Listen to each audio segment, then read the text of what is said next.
भूर्भुवः स्वः तत्सवितुर्वरेण्यं भर्गो देवस्य धीमहि धियो यो नः प्रचोदयात्।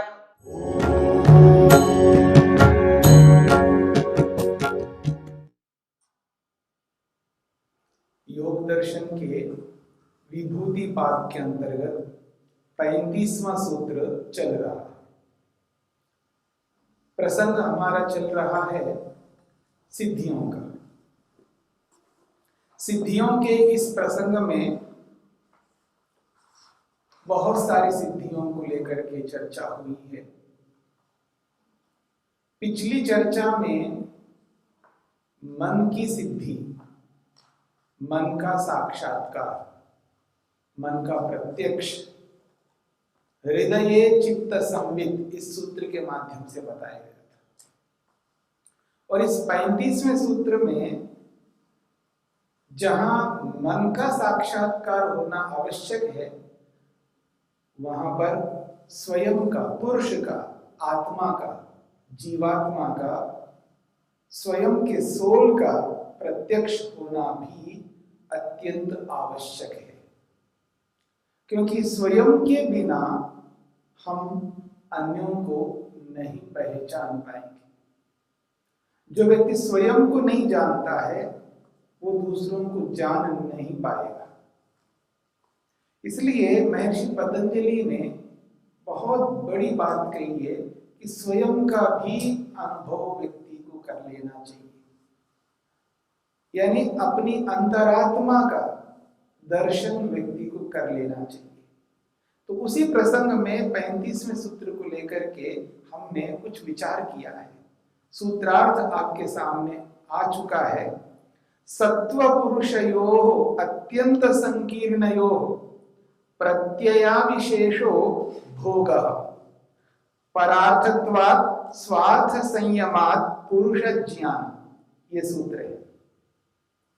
सूत्र ये कहना चाह रहा है कि सत्व पुरुषयोः अत्यंत असंकीर्णयोः, सत्व यानी मन, पुरुष यानी आत्मा, जीवात्मा, ये दोनों अत्यंत असंकीर्ण है, अत्यंत पृथक है, अलग अलग है। फिर भी इनको एकात्म के रूप में दोनों को एक बना करके व्यक्ति अनुभव करता है। अर्थात प्रत्यय अविशेष, दोनों का अलग अलग ज्ञान, प्रत्यय करते ज्ञान, दोनों का अलग अलग ज्ञान होना चाहिए। क्योंकि जड़ वस्तु के अनुरूप ज्ञान होगा और चेतन वस्तु का चेतन वस्तु के अनुरूप ज्ञान होगा। पर यहाँ कहा जा रहा है अविशेषा, दोनों का एक जैसा ज्ञान हो रहा है, अर्थात दोनों का एक सा ज्ञान हो रहा है। यही भोग कहलाता है। और ये भोग हो क्यों रहा है? तो कहा जा रहा है परार्थत्वात्, क्योंकि मन परार्थ है, यानी दूसरे के लिए। पर कौन है? आत्मा, जीवात्मा के लिए। पूरी दुनिया और दुनिया के हर पदार्थ, हर वस्तु को आप देखेंगे, ये सब के सब परार्थ है, दूसरों के लिए। स्वयं के लिए कोई भी वस्तु नहीं है। यानी पूरी दुनिया आत्मा के लिए, जीवात्मा के लिए। इसलिए कहा जा रहा है ये परार्थ है। स्वयं के लिए मन नहीं होता है, आत्मा के लिए होता है। जब आत्मा के लिए होता है तो अब उस आत्मा को भी समझना आवश्यक है, जिसके लिए सारी दुनिया है। दुनिया बनाई आत्मा के लिए, आत्मा के उपयोग के लिए। फिर उस आत्मा को हम ना जाने तो हम इस दुनिया का वैसा प्रयोग नहीं कर पाएंगे जैसा करना चाहिए व्यक्ति को। क्योंकि कोई भी वस्तु, उस वस्तु का प्रयोग जो है स्वयं को अनुभव कर लेने से, स्वयं को जान लेने से यथार्थ रूप में किया जा सकता है। नहीं तो उसका मिसयूज होगा, गलत प्रयोग होगा, और गलत प्रयोग को रोकना है। तो इसलिए कहा स्वार्थ संयमात्, जब आत्मा अपने आप में संयम कर लेता है, स्वयं में संयम करके स्वयं को अनुभव करता है, तो पुरुष ज्ञान, आत्म साक्षात्कार हो जाता है, पुरुष को अपना ज्ञान हो जाता है। ये बात सूत्र कहना चाह रहा है। तो अब महर्षि वेदव्यास ने इस सूत्र की व्याख्या करते हुए लिखते हैं, बुद्धि सत्वम प्रज्ञाशीलम। बुद्धि सत्वम, ये जो सत्व पुरुषयो अत्यंत असंकीर्णयो, सूत्र में जो सत्व शब्द आया है, इसकी व्याख्या करते हुए महर्षि वेदव्यास कह रहे सत्वम बुद्धि सत्वम, वो बुद्धि सत्व है यानी मन है, क्योंकि मन को बुद्धि शब्द से भी कहा है। और वो कैसा है? प्रज्ञाशीलम। अब देखिए समाधि पाद में दूसरे सूत्र में मन की चर्चा करते हुए मन के अंदर क्या क्या तत्व है, मन का रॉ मटेरियल क्या है, ये बात वहां पर कही गई है। उसी बात को यहाँ पर पुष्ट करते हुए महर्षि वेदव्यास कह रहे हैं मन कैसा है? प्रज्ञाशीलम। प्रज्ञा कहते हैं सत्वगुण, सत्वगुण, रजोगुण और तमोगुण, इन तीनों पदार्थों के सम्मिश्रण से मन बना है। और यद्यपि तीन पदार्थ है, लेकिन इस मन में सर्वाधिक मात्रा वो है सत्वगुण की। तो इसलिए कह रहे हैं प्रज्ञाशीलम, ये जो बुद्धि नामक यानी मन जो वस्तु है, ये प्रज्ञाशील है यानी सत्वगुण स्वभाव वाला है। समान सत्वोपनिबंधने रजस्तमसी वशीकृत्य सत्व पुरुष अन्यथा प्रत्ययेन परिणतम। वो कह रहे हैं समान सत्वोपनिबंधेन, यद्यपि समान रूप से तीनों पदार्थ मिले हुए हैं मन में, यानी जिस प्रकार से सत्वगुण है उस प्रकार से रजोगुण भी है, उसी प्रकार से तमोगुण भी है, तीनों विद्यमान है। पर तीनों विद्यमान होते हुए भी प्रज्ञाशीलम, ये मन प्रज्ञा स्वभाव वाला है यानी सत्वगुण प्रधान वाला है। और जब सत्वगुण प्रधान वाला है तो मन को रोकना आसान होगा, मन को एकाग्र करना सरल होगा।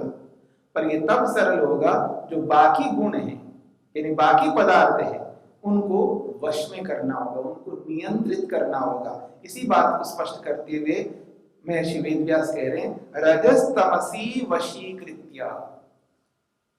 मन में जो रजोगुण है तमोगुण है इनको वश में कर लेता है, यानी रजोगुण के प्रभाव को रोकना है, तमोगुण के प्रभाव को रोकना है। रजोगुण तमोगुण को वश में करने का अभिप्राय है उनके प्रभाव को रोके रखना। रजोगुण का प्रभाव हमारे जीवन में आता ही रहता है। रजोगुण के कारण से शरीर में गति बढ़ती है, विचारों में तीव्रता आती है, सोच में भी तीव्रता आती है, वर्बली भी वाचनिक रूप से भी तीव्रता आती है रजोगुण के उभरने के कारण से, और शारीरिक स्थिति से भी फिजिकली भी शारीरिक गति बढ़ जाती है रजोगुण के कारण से, वाचनिक गति बढ़ जाती है और मानसिक गति भी बढ़ जाती है। तो रजोगुण का जो प्रभाव जब हमारे जीवन में आता है तो व्यक्ति गतिमान होता है, उसके अंदर तीव्रता आती है, उसके अंदर चंचलता उत्पन्न होती है।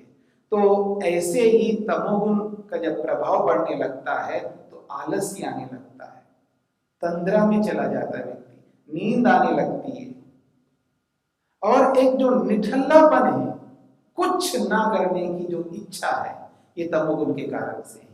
तो ये जो तमोगुण के प्रभाव हमारे जीवन में आते रहते हैं, उन प्रभावों को योगाभ्यासी ज्ञान पूर्वक रोकता है। तो उनके प्रभावों को रोकने का ही मतलब है यहाँ पर रजस तमसी वशीकृत्य। रजोगुण और तमोगुण के प्रभाव को अपने वश में करता है यानी अपने नियंत्रण में करता है, और ऐसा करके क्या करता है? सत्व पुरुष अन्यथा प्रत्ययेन परिणतम। तो सत्व और पुरुष को अन्यथा प्रत्यय पृथक पृथक ज्ञान से वो अपने आप को युक्त करता है, यानी सत्व अलग है और मैं अलग हूं। सत्व यानी मन, मन अलग है और मैं अलग हूं। मैं मन नहीं हूं, मन मैं नहीं है। इस बात को हमें भी समझना है। अक्सर व्यक्ति क्या करता है, देखो जी मेरा मन नहीं मानता इसलिए मैं नहीं जाता। कोई कहता है जी मेरे मन ने नहीं माना इसलिए नहीं किया। मन ने कहा है किया है, मन नहीं मानता इसलिए नहीं किया है। मन नहीं मानता, नहीं जाता हूं। क्यों नहीं जा रहे हो? मन नहीं मान रहा है इसलिए नहीं जा रहा हूं। क्यों नहीं बोल रहे हो? देखो मन नहीं मान रहा इसलिए नहीं बोल रहा हूं। मन नहीं मान रहा इसलिए नहीं खा रहा हूं। मन नहीं मान रहा इसलिए नहीं देख रहा हूं। मन नहीं मान रहा इसलिए नहीं सुन रहा हूं। तो हर चीज को मन पर आरोपित करता है व्यक्ति। हर विषय में मन पर आरोप दे करके मन का दोष दिखाने लगता है और स्वयं को दोष मुक्त करना चाहता है। पर यह तब संभव है जब दोनों को व्यक्ति अलग नहीं मान पा रहा होता है। इसलिए कहा जा रहा है सत्व पुरुष अन्यथा प्रत्ययेन परिणतम। यद्यपि ये सत्व और पुरुष, मन और आत्मा, ये दोनों पृथक पृथक है, तो इन पृथक पृथक ज्ञान से वो अलग अलग युक्त है, दोनों का ज्ञान अलग अलग है। पर तस्माच्च सत्वात् परिणामिनो अत्यंत विधर्मा विशुद्धो अन्य चिति मात्र रूपः पुरुषः। तस्मात्, इसी कारण से, किस कारण से? दोनों अलग हैं, सत्व यानी मन अलग है, पुरुष यानी जीवात्मा स्वयं अलग है, दोनों अलग अलग होने के कारण से तस्माच्च सत्वात् परिणामिना, उस सत्व रूपी परिणामी निरंतर बदलने वाले मन से, क्योंकि मन परिणामी है, परिणामी का मतलब है वो बदलता रहता है, मन हमेशा एक जैसा नहीं रहता। अब देखिएगा प्रातःकाल का समय जो होता है सत्वगुण प्रधान होता है, तो व्यक्ति का दिमाग शांत रहता है, मन भी शांत रहता है, शरीर भी शांत रहता है। जैसे जैसे दिन बढ़ता है, दोपहर का समय देखिए, जैसे जैसे दिन बढ़ता जाता है तो व्यक्ति के अंदर रजोगुण बढ़ता है, और जैसे ही रात्रि आ जाती है तमोगुण का प्रभाव प्रारंभ होने लगता है, और जैसे जैसे रात बीतने लगता है तो तमोगुण और बढ़ता जाता है। तो ये जो प्रभाव है इनका, तमोगुण का, रजोगुण का, इन प्रभावों को योगाभ्यासी रोकता है, योगी रोकता है। तो इसलिए कह रहे हैं तस्माश्च सत्वात् परिणामिना, उस सत्व रूपी मन रूपी परिणामी जो अलग अलग स्वरूपों में विद्यमान रहता है, कभी सत्व गुण के रूप में, कभी रजोगुण के रूप में, कभी तमोगुण के रूप में, कभी सत्वगुण का प्रभाव, कभी रजोगुण का प्रभाव, कभी तमोगुण का प्रभाव रहता है। तो ये बदलने वाला, परिणामी, परिवर्तित होने वाला उस सत्व रूपी मन से अत्यंत विधर्मा, सर्वथा, अत्यंत मतलब सर्वथा, विधर्मा विपरीत धर्म वाला कौन? ये पुरुष, क्योंकि उसके धर्म और आत्मा के धर्म अलग अलग है। आत्मा में न सत्व है, न रज है, न तम है।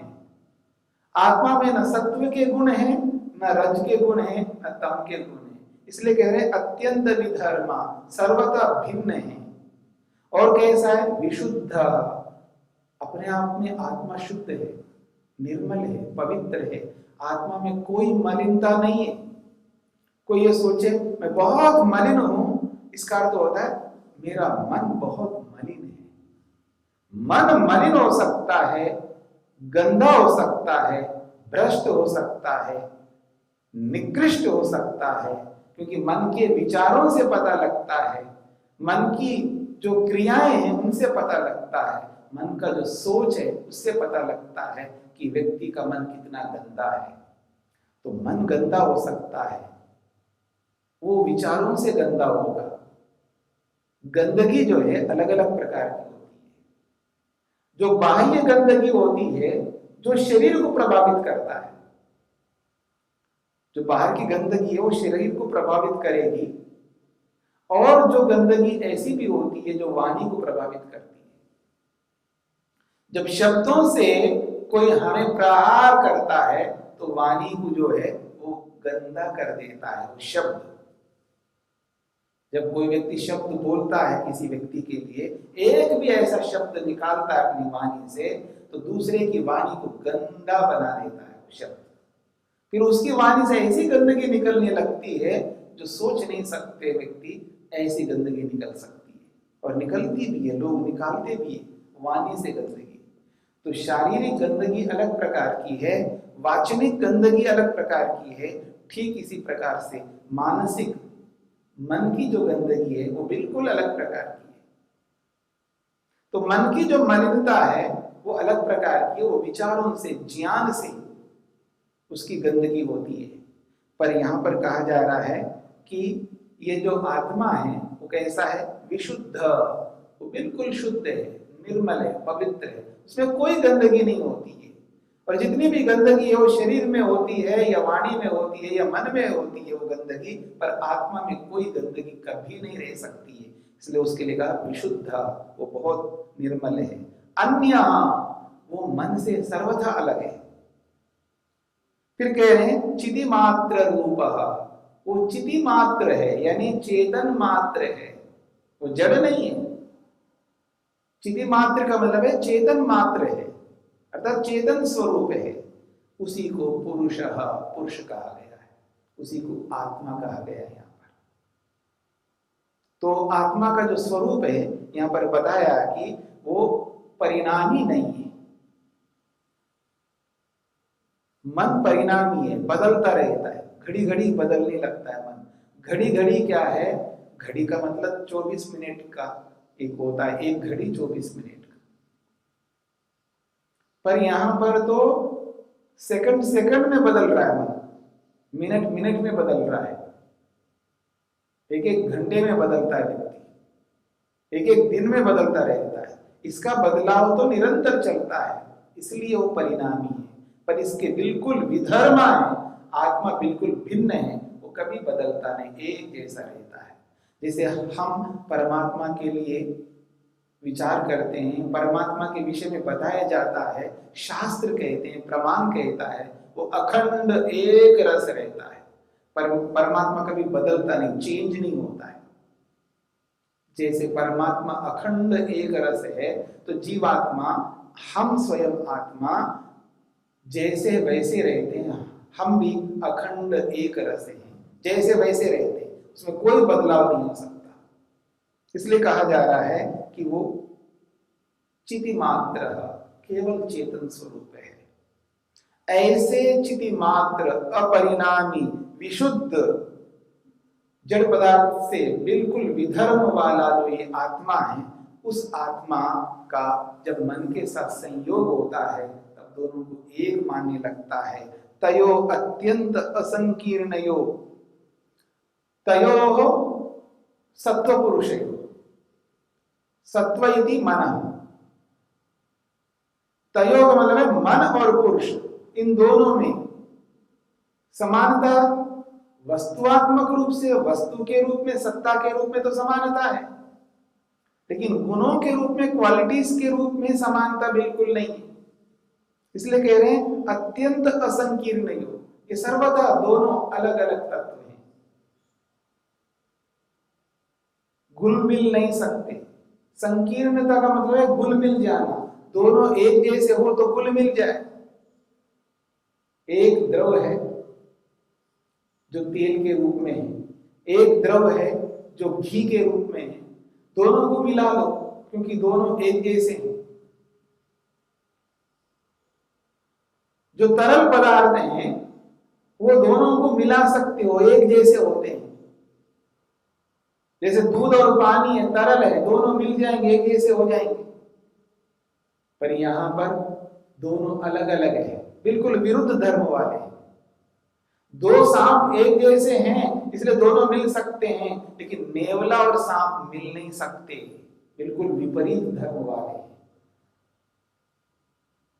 अहि नकुलवत, ऐसा संस्कृत में बोला जाता है, सांप नेवले के समान। इनकी जो शत्रुता है, ये जो दोनों मिलकर के लड़ते रहते हैं, हमेशा लड़ते रहते हैं, ये तो ऐसे लड़ते हैं जैसे सांप नेवले हैं। ये उदाहरण दिया जाता है, वो बिल्कुल विरुद्ध धर्म वाले हैं। जैसे सांप नेवला जो है विरुद्ध धर्म वाले हैं, ऐसे ही मन और आत्मा दोनों विपरीत धर्म वाले हैं। इसलिए कह रहे हैं ये बिल्कुल अलग अलग है। और ऐसे अलग अलग पदार्थों को एक मानना और दोनों का एक जैसा ज्ञान होना, यही प्रत्यय अविशेष है। ऐसे दोनों का जब एक जैसा ज्ञान हो जाता है तभी भोग हो रहा है। जो आदमी जो भी भोगता है ना, ये आत्मा और मन को एक मानने पर ही सारा का सारा भोग होता है। भोग की परिभाषा ये की है महर्षि वेदव्यास ने, भोग उसको कहते हैं जब दो अलग अलग वस्तुओं को एक मान करके दोनों का एक जैसा जब ज्ञान हो रहा होता है, इसी का नाम भोग है। और ये भोग जब तक रहेगा तब तक व्यक्ति मुक्ति की ओर अग्रसर नहीं हो सकता। मुक्ति की ओर आगे बढ़ने के लिए इस भोग को रोकना होगा।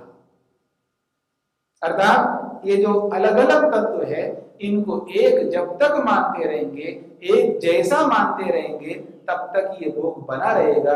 जैसे इन दोनों को हमने अलग मानने लग गए तो फिर भोग समाप्त होता जाएगा। पुरुषस्य दर्शित विषयत्वात्, ये भोग आखिर हो क्यों रहा है? व्यक्ति को भोग हो क्यों रहा है? क्योंकि बताया जा रहा है, हेतु दिया जा रहा है, पुरुषस्य दर्शित विषयत्वात्। ये जो पुरुष है यानी आत्मा है, ये दर्शित विषय वाला है। अर्थात विषय जो है इनको दिखाए जाते हैं मन के माध्यम से, मन के थ्रू। मन के थ्रू ही सब विषयों को जानता है पुरुष आत्मा। जो आज मैं जो आपको देख रहा हूं, जिन आंखों से देख रहा हूं, यदि आंखों से मैं आपको देख रहा हूं तो ये मन के कारण से देख रहा हूं। तो मन के माध्यम से नेत्रेंद्रिय के साथ संपर्क होगा और नेत्रेंद्रिय आपके साथ संपर्क करेगी और आप नेत्रेंद्रिय के माध्यम से मन तक जाएगा और मन के थ्रू आत्मा समझ लेगा। एक प्रक्रिया है।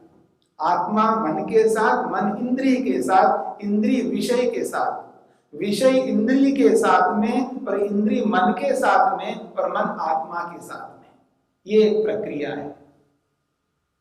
तो मन के माध्यम से ही हम रूप को, रस को, गंध को, स्पर्श को, शब्द को, इन सब को जान रहे होते हैं। तो इसीलिए कहा जा रहा है पुरुषस्य दर्शित विषयत्वात्। पुरुष को यानी आत्मा को, जीवात्मा को विषय दिखाए जाते हैं मन के माध्यम से, इसीलिए ये भोग हो रहा है। सभोग प्रत्यय सत्वस्य परार्थत्वात् दृश्य। कहते सभोग प्रत्यय, ये जो भोग है, ये भोग सत्वस्य परार्थत्वात्, इस मन के परार्थ होने के कारण से, ये मन जो है दूसरे के लिए होने के कारण से, इसलिए वो दृश्य बना हुआ है। दृश्य का मतलब है भोगने योग्य है। संसार भी भोगने योग्य है। हर संसार का पदार्थ जो कोई भी है, समस्त जड़ पदार्थ, ये सब दृश्य कहलाते हैं, यानी भोगने योग्य है, देखने योग्य है। इनको देखा जाता है, अर्थात इनका अनुभव किया जाता है। देखने का मतलब ही अनुभव करना।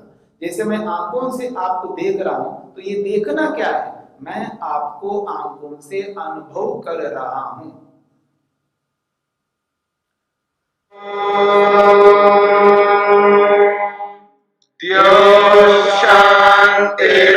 शांतिरंतरिक्षं शांति पृथिवी शांतिरापः शांतिरोषधयः शांतिः वनस्पतयः शांतिर्विश्वे देवाः शांतिर्ब्रह्म शांति सर्वं शांति शांतिरेव शांति क्षमा शांतिरेधि। ओम शांति शांति शांति।